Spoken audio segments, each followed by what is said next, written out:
या रिंगण सोहळ्याची परंपरा नेमकी काय आहे?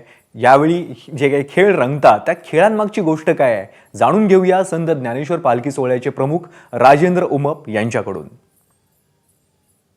संत ज्ञानेश्वर महाराजांचा पालखी सोहळा अगदी 2 आठवड्याच्या प्रवासानंतर आता पंढरपूर जवळ आलाय आणि जसा जसा हा सगळा सोहळा पुढे चालत पंढरपूरच्या दिशेने जातो तसं तसं वेगवेगळे खेळ सुरू होतात आणि ह्या प्रत्येक खेळाला एक महत्त्व आहे। म्हणजे रिंगण त्यातला एक प्रकार आहे, पण रिंगणाला एक महत्त्व आहे, त्याच्या प्रत्येकाची एक पद्धत आहे आणि ती नेमकी काय आहे? सोहळ्याचे प्रमुख ॲडव्होकेट राजेंद्र उमप माझ्यासोबत आहेत। उमप साहेब, काय नेमकी पद्धत असते? कारण आम्ही बघतोय की जे लोक आसुसलेले असतात, म्हणजे हा सगळा क्षण डोळ्यात घेण्यासाठी टी व्हीवरती कोणी बघताय, कोणी मोबाईलवरती बघताय आणि प्रत्यक्ष पाहणाऱ्या लोकांची तर काय पर्वणीच असते, पण ही पद्धत कशी असते की म्हणजे माऊलीची पालखी आल्यानंतर हा सोहळा कसा सुरू होतो आणि रिंगणाचं महत्त्व कसं आहे? रामकृष्ण हरी, आपण जर पाहिलं तर एकूण 4 गोल रिंगण होत असतात आणि 3 उभे रिंगण होत असतात। काल सदाशिवनगर येथे पहिलं गोल रिंगण झालं आणि आज कुडूस फाटा येथे दुसरं गोल रिंगण होत आहे। आपण जर पाहिलं तर देव जे आहेत ते देव मध्यभागी गेलेले आहेत आणि आता एकदा देव मध्यभागी गेल्यानंतर जे अश्वांच्या पुढे ज्या दिंडीकऱ्यांना मान आहे ते त्या ठिकाणी झेंडा घेऊन हे पूर्ण जो काही सर्कल आहे तो सर्कल ते 4 वेळा 5 वेळा ते पूर्ण करतील आणि पूर्ण केल्यानंतर ते घोड्यांना अश्वांच्याकडे येतील आणि मग खऱ्या अर्थानं जे वारकरी आहेत, भाविक भक्त आहेत, जे रिंगणाची वाट पाहत असतात तो रिंगण सोहळा ॲक्च्युली सुरू होईल।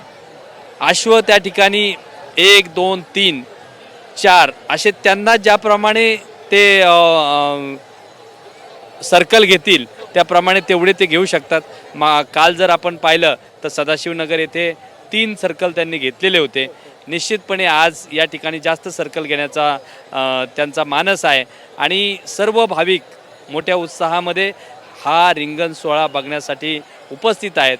आपण जर पाहिलं तर गोल रिंगणाचा एकदा अश्वाचं रिंगण झाल्यानंतर खऱ्या अर्थानं अश्व जातो, देवाच्या तिथं त्याचा सन्मान केला जातो आणि त्यानंतर खऱ्या अर्थानं जो खेळ सुरू होतो तो म्हणजे सर्व जे काही दिंडेकरी आहेत त्यांचे प्रतिनिधी ते सर्व त्या देवाच्या भोवती वर्तुळ करून त्यांचा खेळ, उडीचा खेळ खेळत असतात आणि तो एक वेगळी पर्वणी असते।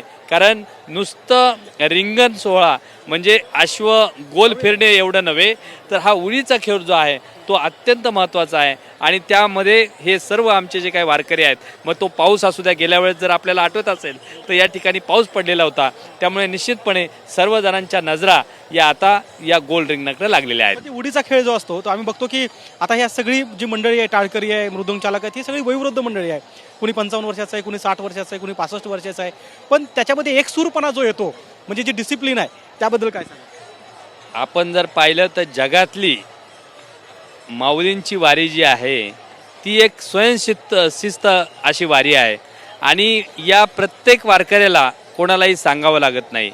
तो त्याच्या शिस्तीप्रमाणे कधी आतमध्ये जायचं, कुठल्या क्रमांकाने जायचं आणि कुठं थांबायचं हे त्याला प्रत्येकाला त्याची जागा माहिती आहे। साहेब, आपण जर पाहिलं तर पालखी तळावर ज्यावेळेस पालख्या थांबतात त्यावेळेस त्याला फक्त देवाचा तंबू मांडला गेला की तो प्रत्येक तेवढा म्हणजे 5 एकरचा असू द्या, 7 एकरचा असू द्या, 10 एकरचा पालखी तळ असू द्या, त्या ठिकाणी तुम्हाला 2 इंचाची सुद्धा जागा एकमेकांना सोडली जात नाही। एवढा स्वयंशिस्तीचा सोहळा हा असतो आणि त्याच पद्धतीने उडीच्या खेळामध्ये देखील तुम्हाला स्वयंशिस्त पाहायला मिळते। नक्कीच, म्हणजे स्वयंशिस्त हा खरं तर मूळ पाया आहे या वारीचा, कारण इतके लाखो लोक या वारीसोबत चालत असतात मात्र शिस्त मोडली जात नाही आणि म्हणून वारी ही जशी परंपरेची आहे ती शिस्तीची आहे आणि याच शिस्तीनं ही सगळा आषाढी वारी आता पुढे पंढरपूरच्या दिशेने कूच करते। कॅमेरामन अक्षय खरमाळेसह गोविंद शेळके, एबीपी माझा।